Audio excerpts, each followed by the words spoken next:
برسات کا موسم ہے، 14 جولائی تاریخ ہے۔ ایک پرانے عیسائی قبرستان میں پرانے دروازے کی جانب ایک پرانے زمانے کا انگریز ایک ہاتھ میں چھاتا لیے آہستہ آہستہ پہاڑی پگڈنڈی پر چلا آ رہا ہے۔ اس بزرگ انگریز کی نگاہیں پریشان ہیں۔ Bless the Lord, O my soul, and forget not all his benefits. Amen. گرمی ہے شوق نظارہ کا سر تو دیکھو، گل کھلے جاتے ہیں وہ سایہ دھر تو دیکھو۔ Bless the Lord, O my soul, and all that is within me, bless his holy name. Bless the Lord, O my soul, and forget not all his benefits.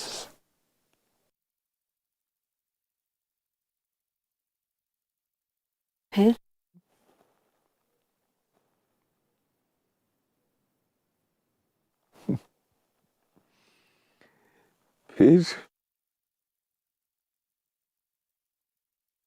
ہاں تو صاحب، ویراں ہے میں کدا خمو ساغر اداس ہیں، تم کیا گئے کہ روٹھ گئے دن بہار کے۔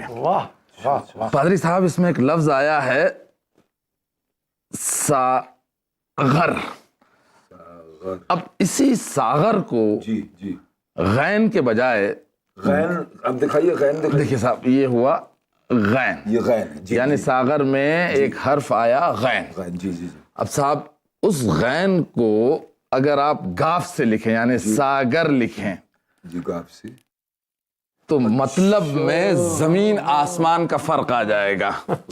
یعنی ایک نقطے کے فرق سے ساغر ساگر ہو جائے گا۔ جی جی جی جی، اور ساغر مانے ہوئے شراب کا پیالہ، جی، اور ساگر مانے ہوا اتھاہ سمندر۔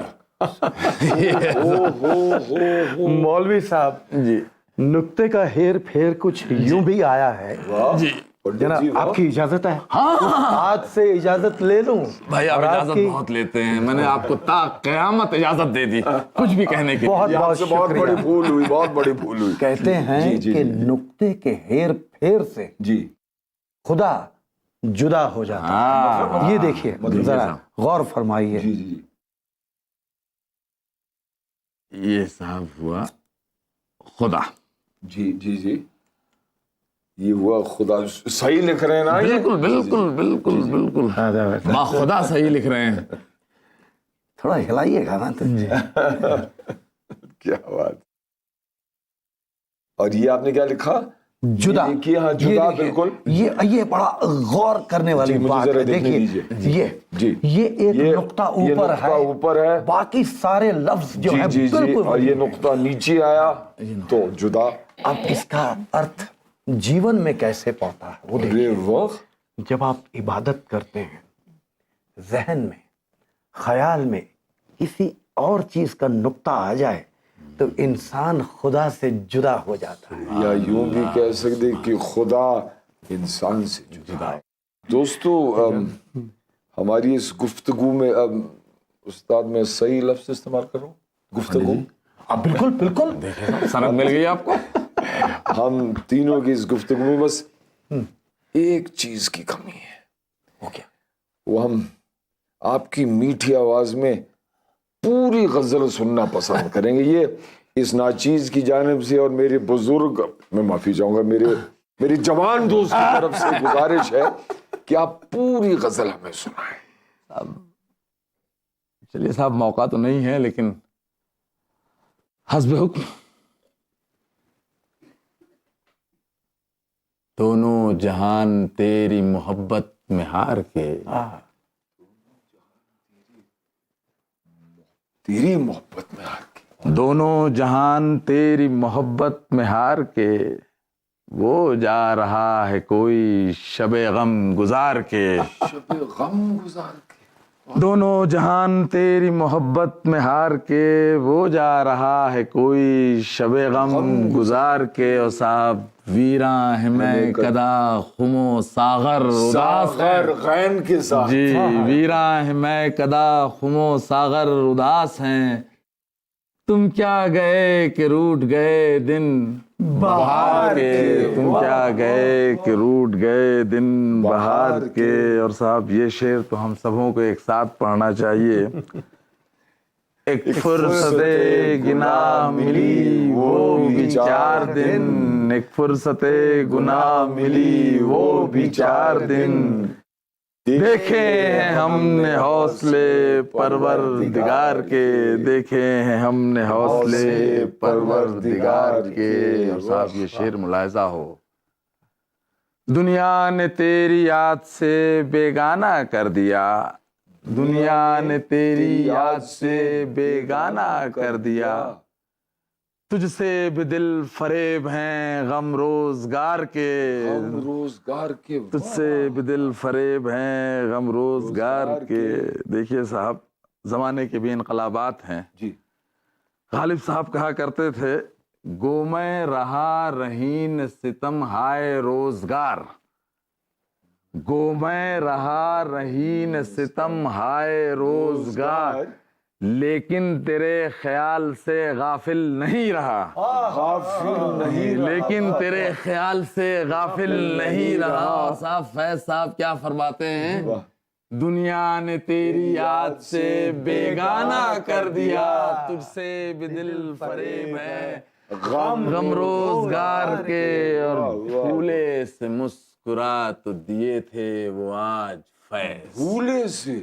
بھولے سے مسکرا تو دیے تھے وہ آج فیض. مت پوچھ مت پوچھ ولولے دلے نا کردہ کار کے. مت پوچھ ولولے. بہت خوب مولوی صاحب. آداب. نمستے. نمستے نمستے. کیا بات ہے مولوی صاحب. بہت خوب. ایک عرصے کے بعد آپ کی میٹھی آواز سنائی دی ہے اور پرارتھنا کرتی ہوں کہ دوبارہ سننے کے لیے عرصہ اور لمبا نہ ہو جائے. وہ سب تو ٹھیک ہے لیکن بھابھی جی آپ تشریف کب لائیں؟ میں کیا بتاؤں مجھے خود یاد نہیں میں کب آئی. اب آپ کی شاعری میں اتنی کشش ہے کہ سمے کی کوئی اہمیت نہیں رہ جاتی. فیض کی شاعری میں اتنی کشش ہے میری شاعری کیا صاحب. آپ کی آواز بھی لیکن ہے کشش. اور دیکھیے آپ نے بالکل درست فرمایا کہ شاعری میں کتنی کشش ہے. دیکھیے شاعری مجھے الہ آباد سے یہاں تک کھینچ لائی. ابھی رام لال کملی وہ دھوبی اور درشن بھیا سب کتنے دھیان کے ساتھ یہ شاعری سن رہے تھے. کتنی کشش ہے. واہ واہ واہ. لیکن ایک بات ہے مولوی صاحب ہم سننے والے تو بے شمار ہیں لیکن سنانے والے بالکل تنہا. اس میں کوئی انصاف مجھے نہیں نظر آ رہا ہے. نہیں صاحب یہی انصاف ہے. دراصل جس طرح عبادت پرارتھنا یا پریئر تنہائی میں کی جاتی ہے شاعری کا اصل لطف تنہائی میں ہی اٹھایا جا سکتا ہے. واہ دوست واہ کیا بات. کیا بات. تو نہیں نہیں نہیں نہیں نہیں صاحب تنہائی سے میری مراد یہ نہیں تھی کہ میں تنہا ہوں. میں زندگی میں قطعی تنہا نہیں ہوں. میرے گھر میں ایک میری پیاری سی بہن ہے شگفتہ اور اس کی پیاری سی بیٹی ہے شبنم. میری جان ہے وہ. میرا اندازہ بالکل صحیح نکلا. بالکل صحیح نکلا کہ جس گھر سے اتنے لذیذ کباب آ سکتے ہیں جو آپ ہر بار لے کر آتے ہیں اس گھر میں کتنی محبت اور کتنا پیار ہوگا. لیکن ظاہر سی بات ہے کہ ایسے کباب آپ نہیں بنا سکتے. نہیں صاحب میں ویسے کباب بھی نہیں بنا سکتا. اور ایسے بھی نہیں اور ویسے بھی نہیں. آپ کباب ہی نہیں بنا سکتے. کباب میں ہڈی ضرور بن سکتے ہیں آپ.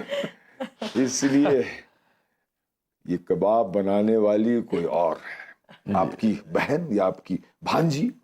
اور میری ایک شرط ہے اس پادری صاحب کی ایک شرط ہے کہ اگلی بار میں کباب کھاؤں گا تو صرف بنانے والی کے ہاتھ سے اور وہ بھی ان کی بیٹی کے سامنے. آپ سمجھے؟ یقیناً یقیناً درشن ضرور ضرور. آج جو ٹفن مولوی صاحب لائے اس میں وہ پیٹھا بھر دو جو میں الہ آباد سے لے کر آیا تھا. اور آئندہ اس گھر سے ان کے گھر تک یہ ٹفن کبھی خالی نہیں جائے گا. بیٹی تم نے ہم سے تو سب کچھ پوچھ لیا لیکن تم نے ہمیں اپنے بارے میں کچھ نہیں بتایا. کیا تم نے شادی کی؟ نہیں. کیوں؟ بیٹی کوئی تو وجہ ہوگی شادی نہ کرنے کی. تمہارے بڑے ماموں جان ہمارے مولوی صاحب انہوں نے شادی اس لیے نہیں کی کہ انہیں اردو زبان اور اردو ادب سے بے انتہا محبت ہے. وہ پنڈت جی سے کہا کرتے تھے کہ پنڈت جی ہم نے اس لیے شادی نہیں کی کیونکہ ہماری زندگی میں دو الگ الگ محبتوں کے لیے گنجائش ہی نہیں ہے. لیکن تمہاری کیا وجہ ہے شادی نہ کرنے کی؟ مجھے رشتوں سے ڈر لگتا ہے. مطلب؟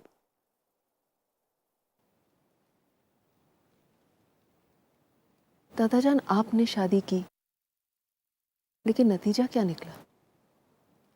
میرے نانا جان نے میری نانی جان سے محبت کی لیکن نتیجہ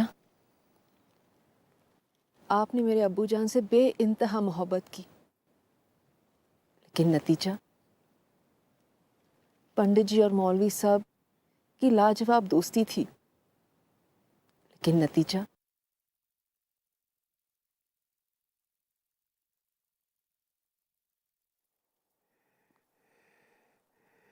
بیٹی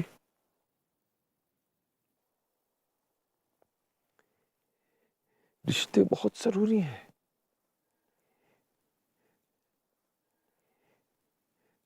رشتے جب تک قائم ہیں تو زندگی میں کتنا مزہ آتا ہے، کتنی خوشی ملتی ہے. دادا جان مجھے ایسا مزہ ایسی خوشی نہیں چاہیے جو ایک دن ٹوٹ جائے، جو بکھر جائے. لیکن زندگی میں رشتے اگر نہ ہو تو انسان خوشی اور مزے سے محروم رہ جاتا ہے. منظور ہے.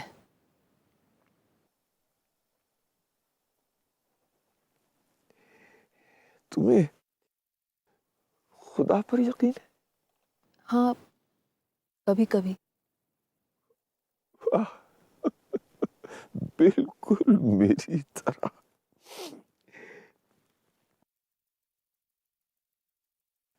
اچھا یہ بتاؤ کہ تم نے کبھی خدا کو دیکھا؟ نہیں. تم نے کبھی اپنے نانا جان مرحوم کو دیکھا؟ نہیں. تم نے آج سے پہلے کبھی مجھے دیکھا؟ نہیں. لیکن پھر بھی تینوں کے ساتھ کیسے کیسے رشتے رہے ہیں. اور خدا کے ساتھ رشتہ نہ ہوتا تو تم کبھی کبھی اس پر یقین کیسے کرتی؟ اور اگر اپنے نانا جان سے ایک رشتہ نہ ہوتا تو پچھلے 15 برس سے مسلسل ہر سال ان کی برسی پر تم یہاں اس ویران قبرستان میں نہ آتی. بیٹی میرے ساتھ جو رشتہ ہے وہ نفرت کا ہے میں جانتا ہوں، لیکن پھر بھی ایک رشتہ تو ہے جسے میں محبت کے رشتے میں بدلنا چاہتا ہوں. بیٹی رشتے بہت ضروری ہیں. یقین کے رشتے، محبت کے رشتے، یادوں کے رشتے، غصے کے رشتے، اداسی کے رشتے، ایک باپ اور بیٹے کا رشتہ بہت ضروری ہے. وہ سامنے جو میرے والد صاحب مرحوم کی قبر ہے نا، اس پر تمہیں معلوم ہے کیا لکھا ہے؟ I lift mine eyes unto the hills. یعنی کہ میں اپنی نظروں کو پہاڑوں کی طرف اٹھاتا ہوں، کیونکہ خدا وہیں تو رہتا ہے. ہمارے ادراک صاحب نے اسی رشتے کو لے کر کیا خوب کہی. یہ فلک بوس پربت کرشمائے قدرت، یہ دھرتی کی چوٹی پر برفیلے خیمے، یہ نورانی دہ کے ستونوں کے جنگل، تجلی کا عالم خداوند کی قربت، یہ عالم ارواح سے ملنے کی گھڑیاں، رنگ و بو میں گھل مل کے رہنے کی گھڑیاں، یہ ماضی کی آہٹ مستقبل کی یادیں، یہیں ایک نقطے پہ سمٹے ہوئے سب. کھانے سے تو ہم سبوں نے فرصت پا لی، اب کچھ دیوان غالب ہو جائے. واہ واہ واہ. چلیے صاحب، پادری صاحب، دیوان غالب بسم اللہ کرتے ہیں، اور غالب کے دیوان کی پہلی غزل سے بسم اللہ کرتے ہیں. ملاحظہ ہو، نقش فریادی ہے کس کی شوخی تحریر کا. نقش فریادی ہے کس کی شوخی تحریر کا. نقش فریادی ہے کس کی شوخی تحریر کا، کاغذی ہے پیرہن ہر پے کرے تصویر کا. کاغذی ہے پیرہن ہر پے کرے تصویر کا. استاد کچھ بات سمجھ میں نہیں آئی. صاحب غالب تو مجھے بھی آج تک سمجھ میں نہیں آئے. بقول شخص سے غالب کو سمجھنا ایسے ہی ہے جیسے دلدل میں ڈبکی لگانا اور پھر ابھرنا. بہرحال جتنا مجھے سمجھ میں آیا اس شعر کا مطلب وہ یوں ہے کہ غالب صاحب فرماتے ہیں کہ یہ مصور نے جو تصویر بنائی ہے، یہ اشارہ ہے اس کی تحریر کی شوخی کا، اس کی شرارت کا. دیکھیے صاحب، ایک تو تصویر کاغذ پہ بنائی، جی جی جی، اور تصویروں کی عریانیت مٹانے کے لیے مطلب برہنگی، جی جی سمجھ گیا جی جی، کی برہنگی مٹانے کے لیے جو لباس پہنایا وہ بھی کاغذ کا. جناب اس کا ایک ارتھ روحانی بھی نکلتا ہے. وہ کچھ اس طرح ہے ارشاد ہو کہ ہر نقش، جی، یعنی کہ ہر بشر، ہر انسان مثال ہے اس کی لکھاوٹ کی شوخی کا، اس کی لکھاوٹ کی شوخی کا. یعنی وہ لکھاوٹ جو ناپائیدار ہے، ناقائم ہے، سدا نہیں رہنے والی. اور کاغذی ہے پیرہن ہر پے کرے تصویر کا، یعنی جناب جو ہماری روح ہے اس کا پہراوا کاغذی ہے، فنا ہونے والا ہے، نشور ہے. واہ، آفرین، بالکل بالکل ختم. آفرین آفرین، واہ واہ واہ واہ. صاحب مجھے آج تک آپ سے بڑا غالب شناس کوئی نہیں ملا. حضور یہ خاکسار کو اتنی بڑی پدوی. واہ صاحب، نہیں، کیا عمدہ تشریح کی آپ، کیا عمدہ تشریح کی. واہ صاحب واہ. دوسرا شعر عرض ہے، کاوے کاوے سخت جانی ہائے تنہائی نہ پوچھ. کاوے کاوے سخت جانی ہائے تنہائی نہ پوچھ. کاوے کاوے سخت جانی ہائے تنہائی نہ پوچھ. صبح کرنا شام کا لانا ہے جوئے شیر کا. صبح جوئے شیر کیا چیز ہوئی؟ صاحب یہ ایک تلمیحی شعر ہے، مطلب وہ شعر جس میں کسی تاریخی واقعے یا قصے یا داستان، ہسٹوریکل انسیڈنٹ کا ذکر ہوا ہو. دیکھیے صاحب، اس شعر میں غالب تنہائی کا المیہ بیان کر رہے ہیں، لیکن کس خوبصورتی سے، کس خوبصورتی سے۔ ان کا کہنا ہے کہ تنہائی کا عالم گزارنا بہت مشکل کام ہے، بہت بہت سخت کام ہے۔ تنہائی کے عالم میں شام کا صبح کر دینا اتنا ہی مشکل ہے جتنا پہاڑ کاٹ کے ایک ندی بہا دینا۔ یعنی یہ اشارہ ہے شیری اور فرحات کے قصے کی طرف۔ شیری نے فرحات سے کہا تھا کہ اگر تم مجھ سے محبت کرتا ہے تو میرے لیے پہاڑ سے ندی کاٹ کے لا، دودھ کی ندی کاٹ کے لا۔ کیا بات ہے، جی صاحب، کیا بات ہے۔ اور فرحاد نے ایسا کر دکھایا، اس نے پہاڑ کاٹا، دودھ کی ندی وہ شیری کے دروازے تک لے آیا۔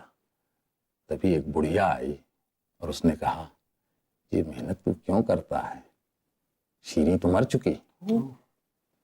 یہ صدمہ، یہ شاق فرحاد سے برداشت نہیں ہوا اور اس نے وہیں کلہاڑے سے، اسی کلہاڑے سے جس سے وہ ندی کھود کے لایا تھا، اسی کلہاڑے سے اپنا سر پھاڑ لیا، خودکشی کر لی؟ خودکشی کر لی صاحب۔ واہ واہ، اب دیکھیے شاعری میں کتنی تاثیر ہے۔ معلوم ہوتا کہ غالب میرے ہی دل کی بات کر رہے ہیں۔ میری بیگم صاحبہ کے انتقال کے بعد جب میں الہ آباد میں تھا تو میں تنہا تھا، پھر آپ لوگوں کا ساتھ ملا، شاعری کا ساتھ ملا، تو میرے اندر دوبارہ جینے کی ہمت آئی، ورنہ میرے لیے صبح کرنا شام کا لانا یہ جو شیر تھا۔ درست ہے صاحب۔ میرا ذاتی طور پر ماننا ہے کہ شراب نہیں، شاعری تمام غموں کا مداوا ہے۔ درست۔ انسان کو اپنا غم بھولنا ہو تو شراب کا نہیں، شاعری کا سہارا لے۔ جناب میرا یہ ماننا ہے جی، کہ غالب صاحب کا ایک ایک شعر سمجھنا لانا ہے جوئے شیر کا۔ یہ ممکن تو ہے کہ یہاں خیمہ زند رخشاں ستونوں میں گوشائے ابدی اپنا کے بھلا دوں کہ انسان ہوں میں۔ ہے آسان کتنا نہ مرنا نہ جینا، یہی ہے میری آزمائش کا محور۔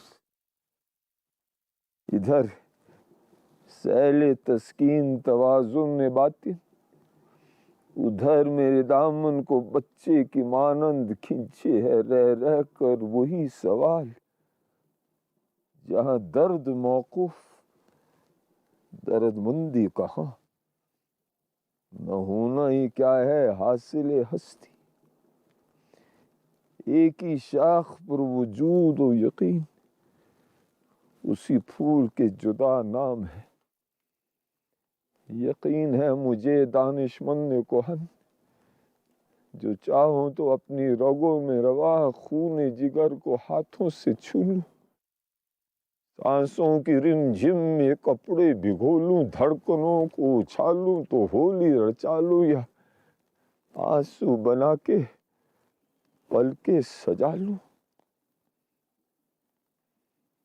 میں انسان ہوں، نسل آدم سے ہوں، آزمایا گیا ہوں،